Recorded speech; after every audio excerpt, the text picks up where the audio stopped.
OTK-nın 2026-cı il aprelin 11-də keçirdiyi sınavdan daha bir nümunə 69-cu suala baxırıq. Əvvəlcə gəlin bir sualı analiz edək görək nə istəyir bizdən. Sətr tipli dəyişəni daxil edir və deyir ki, x hər zaman, yəni x n-in, yəni bu sətr tipli dəyişənin bir-bir simvollarına müraciət edir. Nə zaman ki, x bərabərdir a-yadsa onda s-in üzərinə k gəlir və k-nı da hər zaman, yəni sərbəst dəyişəndir bu, hər zaman k-nı bir vahid artırır. Misal üçün yaza bilərik. Gəlin bunu sadə bir misal üstündə göstərək. Belə deyək, daxil etdik n bərabərdir a, b, a, b, a. Belə bir sətr daxil etdik. K bərabərdir 0, s bərabərdir 0. Gəlirik for x in n. Qoşa nöqtə. Deməli, x neynəyəcək? N-in, yəni bu sətrin hər bir elementinə bir-bir müraciət edir. Yəni, x bir dəfə a olur, bir dəfə b olur, bir dəfə yenə a olur, yenə b və yenə a.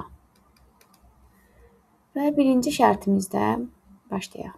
Deyir ki, əgər x, birinci bunu götürdük. Deyir ki, bərabərdirsə a-ya, onda neynəyəcək?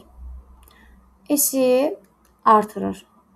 S üstəgəl k, yəni 0 üstəgəlsin 0. S oldu 0, k-nı da hər zamanki kimi bir vahid artırır. K da oldu 1. Gəlirəm ikinciyə.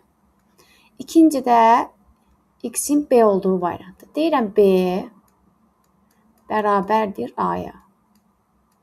Yox, bərabər deyil. Ona görə də s yenə 0 qalır. K-nı da hər zamanki kimi bir vahid artırır. K olur 2. Gəlirəm üçüncü dövrümə.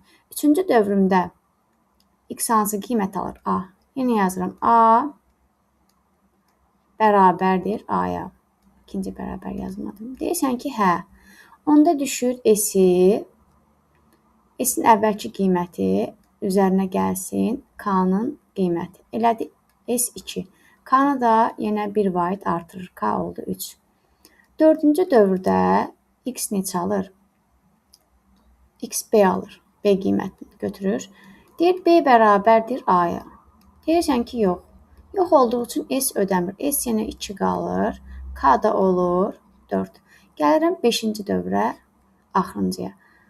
X bu səfər a qiymətini alır. Deyirsən ki, a bərabərdir a-ya. Hə olduğu üçün s-in köhnə qiyməti, yəni 2 üzərinə gəlsin k-nın qiyməti 4. Bunu belə saxlayaq ki, daha yaxşı görə bilək. K-nın da qiyməti oldu 5. Deməli, bu əmr bizə, ümumiyyətlə bu proqram bizə nəyi verdi? Gəlin bir dənə bunu işarələyək. Cavablara bax. İndeksi olmaz. Ümumiyyətlə bizdə S cəmli deyə indeks olmaz. Burada indeks deyir. Burada sadəcə cavabları rahat qoyub. Cavabları rahat qoymasaydı, bunu biz belə yaza bilərdik. Əvvəlcə daxil etdiyimiz, məsəl üçün, bu dəyişəni 0, 1, 2, 3, 4 nömrələyərəm. İndeks bilirik ki, simvolların nömrəsidir də. Sonra tapdığım cavaba baxaram. S neyniyirdi? 0 üstəgəlsin 2, üstəgəlsin 4-ü neynədir?